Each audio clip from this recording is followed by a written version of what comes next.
Ang mga bansa na sa malayo ay buong pananabik na maghihintay sa kanyang mga tupa.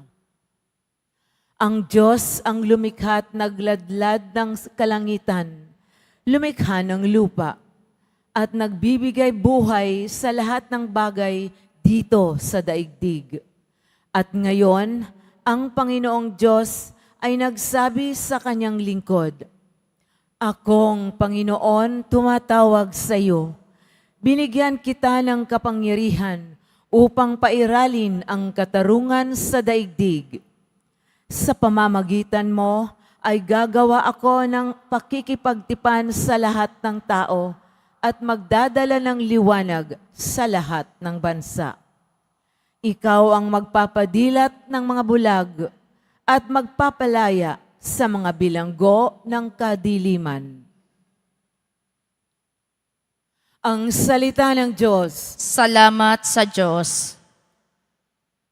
Panginooy aking kaligtasan, siya. Ang Panginooy aking tanglaw, siya'y aking kaligtasan. Panginooy aking tanglaw, siya'y aking kaligtasan.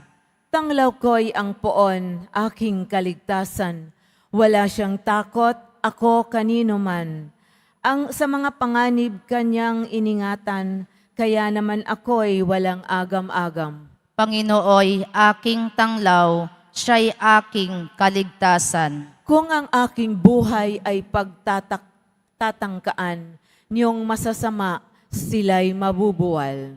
Panginooy aking tanglaw, siya'y aking kaligtasan. Kahit salakayin ako ng kaaway, magtitiwala rin ako sa may kapal. Panginooy aking tanglaw, siya'y aking kaligtasan. Ako'y nananalig na bago mamatay, masasaksihan ko ang iyong kabutihan na igagawad mo sa mga hinirang. Sa Panginoong Diyos, tayo'y magtiwala, ating patatagin ang paniniwala. Tayo ay umasa sa kanyang kalinga. Panginooy aking tanglaw, siya'y aking kaligtasan. Magsitayo na po ang lahat.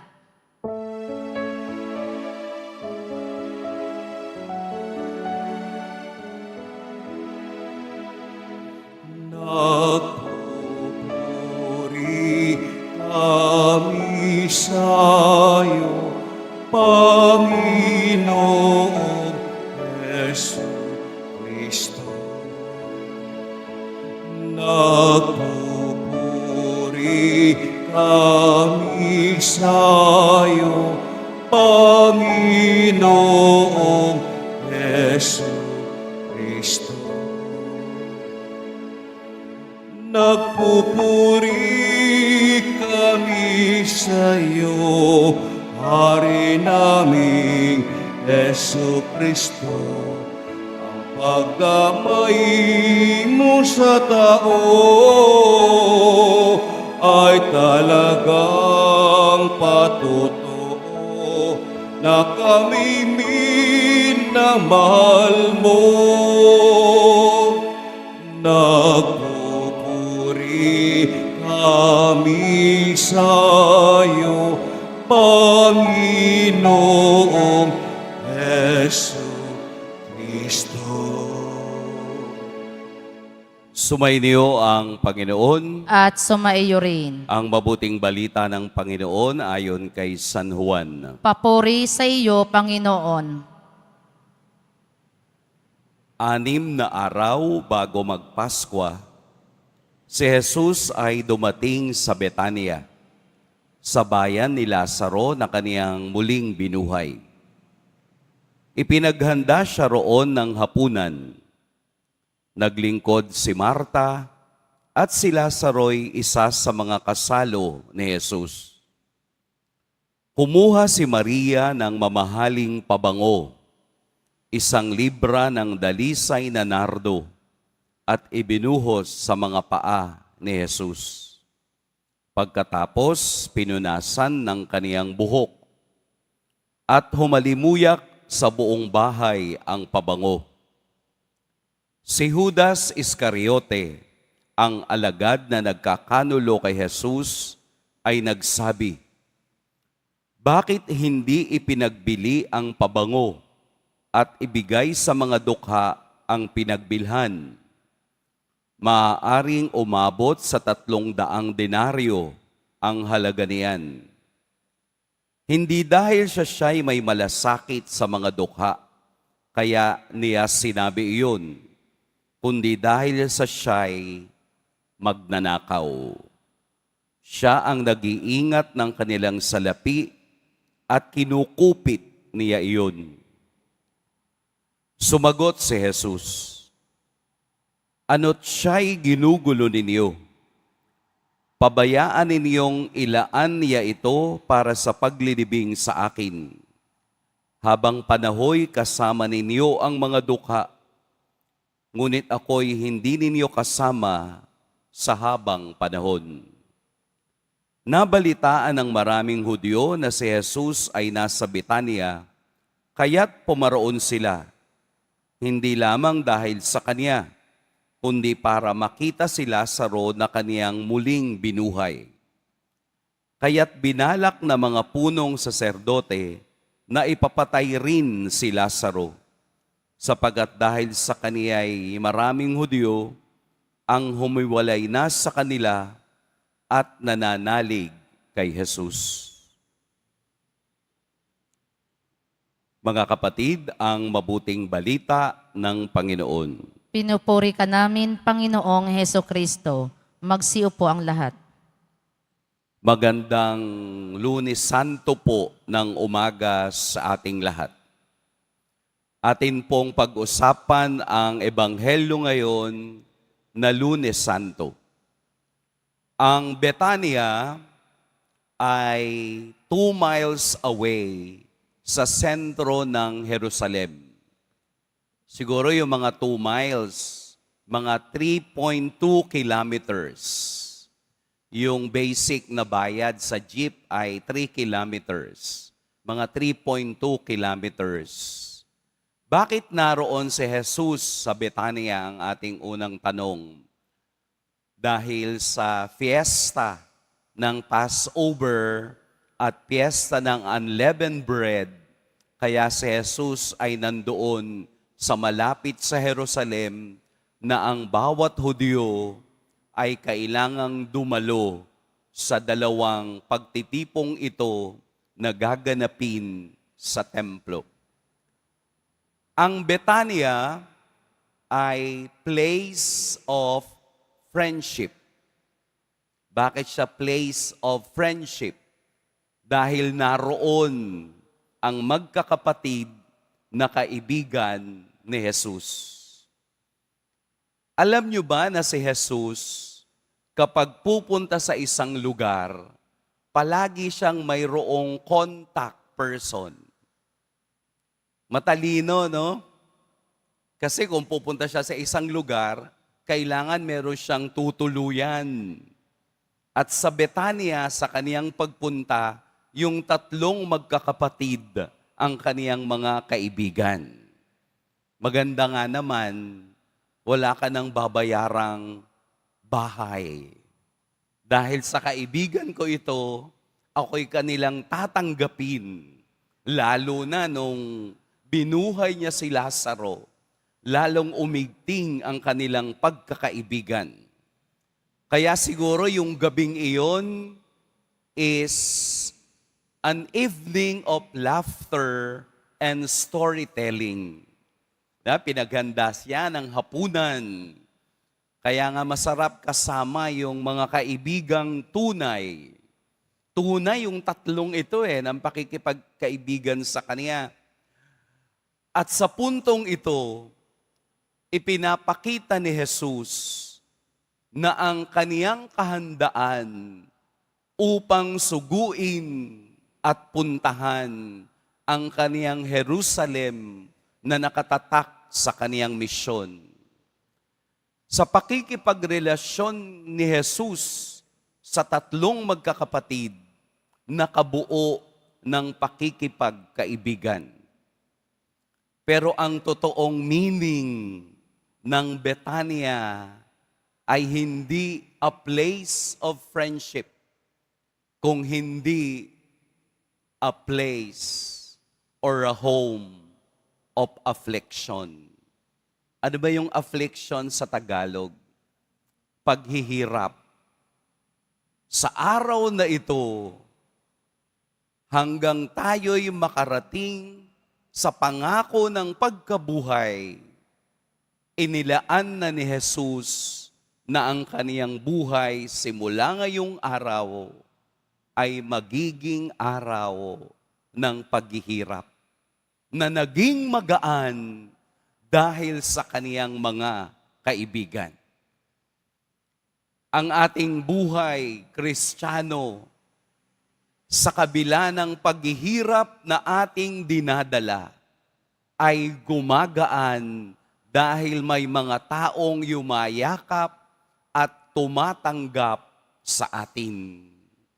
Katulad ni Jesus sa presensya ng 3 taong tunay niyang kaibigan. Hindi tayo titingin doon sa ugali ni Judas na kunwari mahal ang mga mahihirap. Ibenta na lang sana yung pabango na itulong pa sa mga mahihirap. Pero sa katotohanan, gusto niyang ibenta kasi nga siya ay magnanakaw. Dahil si Judas ang tagahawak ng kanilang budget.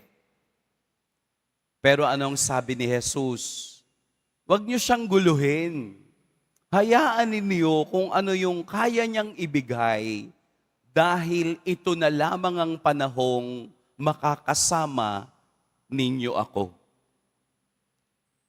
Napakaganda, no? Napakagandang karanasan sa presensya ni Jesus. Makakapili tayo kung kanino tayo dapat. Makakapili tayo kung sino ang ating gagayahin. Si Maria ba na nagsakripisyong hugasan ng paa ni Jesus ng pabango at punasan ng kaniyang buhok? O si Judas na laging nagkukunwari sa harapan ng Diyos? Ngayon pong mahal na araw, ngayong mga araw na mahal, sa Lunes na ito, ano ang kaya nating ibigay sa Diyos? Ano ang pinakamahal na bagay na pwede nating ibahagi sa Kanya dahil sa ating pakikipagkaibigan, dahil sa ating pakikiugnay? Sapagkat ang pakikipagkaibigan kay Jesus ay hanggang kamatayan, hanggang pagkabuhay. O tayo ba'y katulad ni Judas? Nagkukunwaring concern sa iba, pero mayroong ibang agenda sa buhay.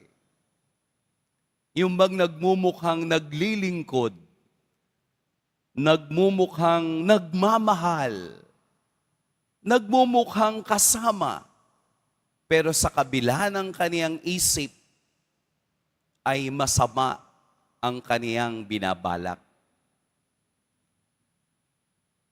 Tayo ay nasa harapan ni Jesus ngayon. Saan ka pupwesto? Sa kaniyang paanan. Matuto tayo sa paanan ni Jesus upang maunawaan natin ang mensahe niya simula ngayon hanggang sa kaniyang muling pagkabuhay. Samahan natin si Jesus ngayong Lunes Santo at malalim nating mauunawaan kung ano ang misyon at gusto niyang sabihin sa atin. Ang mga mahal na araw na ito ay paghahanda rin ng ating sarili upang makita natin ang kalwalhatian ng Diyos sa kaduluhan ng ating buhay. Pili po tayo. Si Maria na totoo sa harapan ni Jesus o si Judas na mapagkunwari kahit nakasama si Jesus. Atin pong pag-isipan para magkaroon ng mas malalim na kahulugan ang mga araw na mahal. Pagpalain tayo ng poong may kapal. Magsitayo na po ang lahat.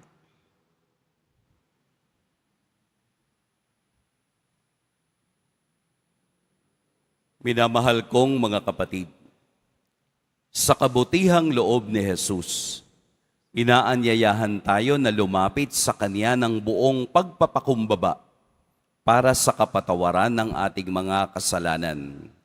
Nakatitiyak tayo sa Kaniyang habag, kaya't idulog natin sa Kanya ang ating mga kahilingan. Mahabaging tagapagligtas, basbasan mo kami. Mahabaging tagapagligtas, basbasan mo kami. Ang mga nagdurusa at nagdadala ng mabibigat na pasanin sa buhay, naway humarap sa mga pagsubok na may pagtsatsaga. Manalangin tayo. Mahabaging tagapagligtas, basbasan mo kami. Ang mga bilanggo, naway magkaroon ng kaginhawahan ng loob na siyang hatid ng Espiritu. Manalangin tayo. Mahabaging tagapagligtas, basbasan mo kami. Tayo naway magbigay ng tulong sa mga dukha. Manalangin tayo. Mahabaging tagapagligtas, basbasan mo kami. Ang mga may sakit, naway makakuha ng tapang at lakas mula sa krus ni Kristo. Manalangin tayo. Mahabaging tagapagligtas, basbasan mo kami. Ang mga naunang lumisan sa buhay na ito, naway magpahinga sa kapayapaan ng Diyos. Manalangin tayo. Mahabaging tagapagligtas, basbasan mo kami. Ama, isinugo mo sa amin ang iyong anak sa isang misyon dahil sa kaniyang habag sa sangkatauhan. Ipagkaloob mo na sa pamamagitan ng kaniyang presensya sa aming buhay, lagi kaming paginhawahin ng kaniyang kabutihang loob at lakas. Hinihiling namin ito sa pamamagitan ni Kristo na aming Panginoon. Amen. Magsiupo ang lahat.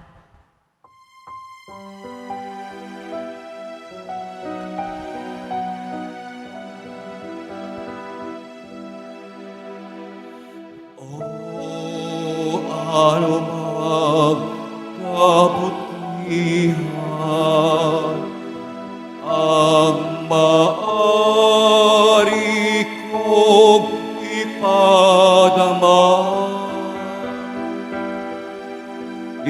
Itulod ninyong magawa ko ngayon ang mga bagay na to. Naway wag ko itong ipagpaliban o ipagwalang bahala, sapagkat di na ko muling daraan sa ganitong mga landas.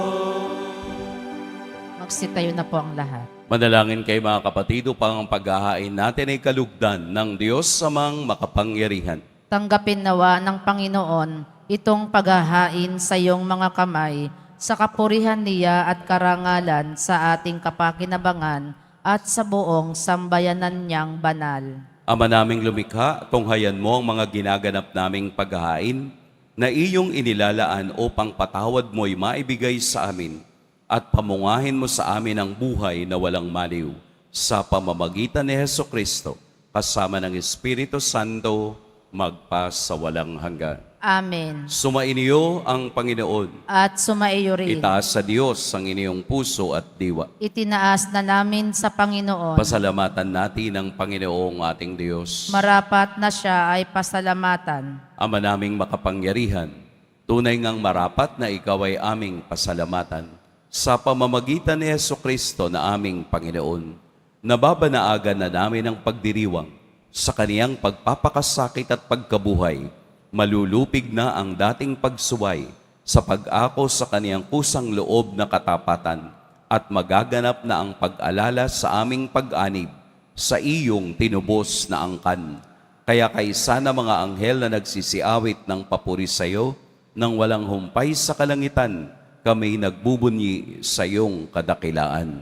Santo, Santo, Santo, Panginoong Diyos ng mga hukbo, napupuno ang langit at lupa ng kadakilaan mo, o sana sa kaitaasan. Pinagpala ang naparirito sa ngalan ng Panginoon, o sana sa kaitaasan. Pagsiluhod po. Ama naming banal, ikaw ang bukal ng tanang kabanalan. Kaya't sa pamamagitan ng iyong Espiritu, gawin mong banal ang kaloob na ito upang para sa amin maging katawan at dugo ng aming Panginoong Hesukristo. Bago niya pinagtiis ang kusang loob na maging handog, hinawakan niya ang tinapay, pinasalamatan kaniya, pinaghati-hati niya iyon, iniabot sa kaniyang mga alagad at sinabi, "Tanggapin ninyong lahat ito at kanin. Ito ang aking katawan na ihahandog para sa inyo."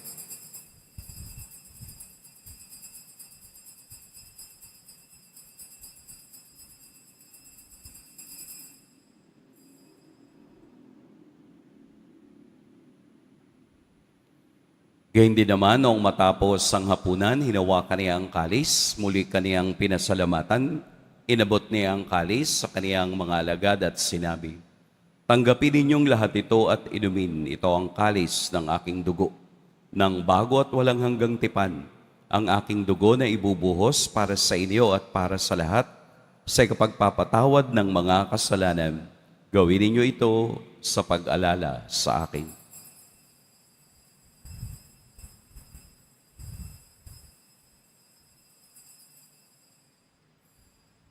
Magsitayo na po ang lahat. Ipagbunyi natin ang misteryo ng pananampalataya. Si Kristo'y namatay, si Kristo'y nabuhay, si Kristo'y babalik sa wakas ng panahon. Ama, ginagawa namin ngayon ang pag-alala sa pagkamatay at muling pagkabuhay ng iyong anak. Kaya't iniaalay namin sa iyo ang tinapay na nagbibigay buhay at ang kalis na nagkakaloob ng kaligtasan. Kami nagpapasalamat dahil kami iyong minarapat na tumayo sa harap mo para maglingkod sa iyo. Isinasamo namin kaming magsasalo-salo sa katawan at dugo ni Kristo ay mabuklod sa pagkakaisa sa pamamagitan ng Espiritu Santo. Ama, lingapin mo ang iyong simbahang laganap sa buong daigdig. Puspusin mo kami sa pag-ibig kaysa ni Francisco na aming Papa at ni Jose na aming Obispo at ng Tanang Kaparian. Alalahanin mo rin ang mga kapatid naming nahimlay nang may pag-asang sila'y muling mabubuhay, gayon din ang lahat ng mga pumanaw.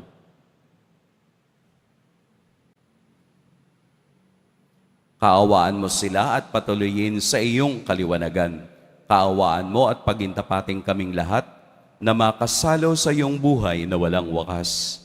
Kaisa ng mahal na Birheng Maria na ina ng Diyos, ng kabiyak ng puso niyang si San Jose, kaisa ng mga apostol ni San Juan Bautista, at ng lahat ng mga banal na namuhay dito sa daigdig ng kalugod-lugod sa iyo, maipagdiwang nawa namin ang pagpupuri sa ikararangal mo sa pamamagitan ng iyong anak na aming Panginoong Hesukristo. Sa pamamagitan ni Kristo, kasama niya at sa Kaniya, ang lahat ng parangal at papuri sa iyo, Diyos, Amang makapangyarihan, kasama ng Espiritu Santo, magpa sa walang hanggan. Amen. Sa tagubilin ng nakagagaling na utos at sa turo ni Jesus na Panginoon natin at Diyos, ipahayag natin ng lakas loob. Ama namin, sumasalangit ka, Sambahin ang ngalan mo, mapasa amin ang kaharian mo, sundin ang loob mo dito sa lupa para nang sa langit. Bigyan mo kami ngayon ng aming kakanin sa araw-araw at patawarin mo kami sa aming mga sala para nang pagpapatawad namin sa nagkakasala sa amin at huwag mo kaming ipahintulot sa tukso at ihadya mo kami sa lahat ng masama. Hinihiling namin kami iadya sa lahat ng masama. Pagkalooban ng kapayapaan araw-araw, iligtas sa kasalanan at ilayo sa lahat ng kapahamakan. Samantalang aming pinananabikan ang dakilang araw ng pagpapahayag ng tagapagligtas naming si Hesukristo. Sapagkat iyo ang kaharian at ang kapangyarihan at ang kapurihan magpakailanman. Amen. Panginoong Hesukristo, sinabi mo sa iyong mga apostol, kapayapaan ang iniiwan ko sa inyo, ang aking kapayapaan ang ibinibigay ko sa inyo. Tunghayan mo ang aming pananampalataya at huwag ang aming pagkakasala. Pagkalooban mo kami ng kapayapaan at pagkakaisa ayon sa iyong kalooban, kasama ng Espiritu Santo, magpa sa walang hanggan. Amen. Ang kapayapaan ng Panginoon naway laging sumainyong lahat. At sumaiyo rin. Magbigayan kayo ng kapayapaan sa isa't isa. Peace.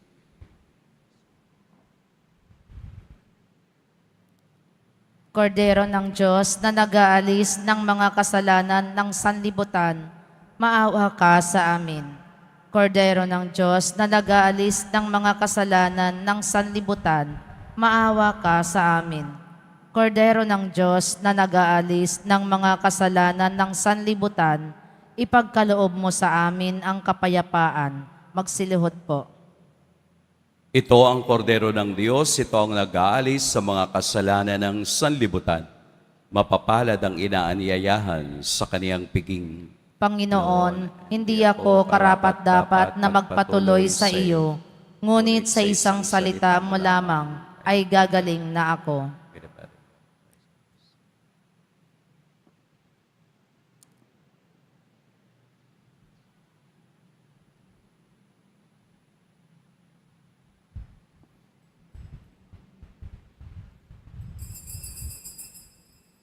Para sa lahat ng tatanggap ng banal na komunyon, sasagot po tayo ng amin. Pagkasabi ng pari o ng lay minister ng katawan ni Kristo at isubo agad sa bibig bago umalis sa harapan ng pari o lay minister. Sumunod po tayo.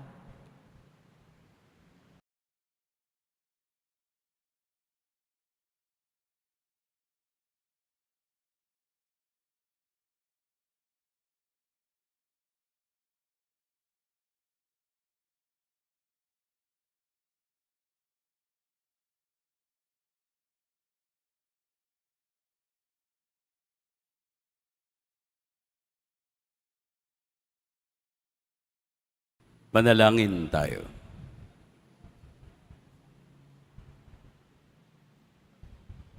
Ama naming mapagmahal, dalawin mo ang iyong sambayanan at tunghayan mo ang aming kaloobang nakalaan upang ang mga misteryo ng hapis at luwalhati ay ipagdiwang. Ang tinanggap naming kagalingan sa banal na pakikinabang na pinagsaluhan namin mula sa iyong mapagpalang kamay, ay pamalagiin mo sa amin pakundangan sa iyong patnubay, sa pamamagitan ni Hesukristo, kasama ng Espiritu Santo, magpa sa walang hanggan. Amen. Sumainyo ang Panginoon. At sumaiyo rin. Yumuko kayo para sa pagbabasbas. Mahal na poong Jesus Nazareno, inihayag mo sa pamamagitan ng krus ang walang maliw na pag-ibig ng Diyos sa sangkatauhan. Pakinggan mo ang kahilingan lalo na para sa mga nangangailangan ng iyong tulong at awa. Makamtan nawa namin ang iyong kasagutan na may utang na loob na tinatanaw. Basbasan din po ninyo itong mga imahin at dasalan upang lalo kaming manalangin at magtiwala. Sa pamamagitan ng bendisyon na ito, naway lalo kaming maging mapaglingkod, masunurin at tapat sa iyo na aming malwalhating Panginoon, magpas sa walang hanggan. Amen. At pagpalain kayo ng makapangyarihan at mapagmahal na Diyos, ang Ama at Anak at Espiritu Santo. Amen. Humayo kayong taglayang kapayapaan ng Poong Jesus Nazareno. Salamat sa Diyos.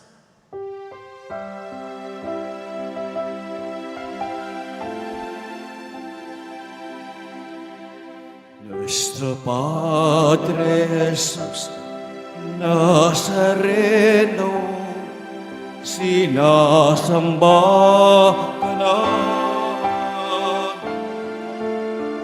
Pinipinto ka namin, aral mo ang aming buhay at kaligtasan. Nuestro Padre Jesus Nazareno, iligtas mo kami sa kasalanan. Ang krus mo kinamatayan ay sagisang ng aming kaligtasan. Nuestro Padre Jesus Nazareno, dinarangal ka namin. Nuestro Padre Jesus Nazareno, pinulwalhati ka namin. Nuestro Padre Jesus Nazareno, dinarangal ka namin. Nuestro Padre Jesus Nazareno, pinulwalhati ka namin.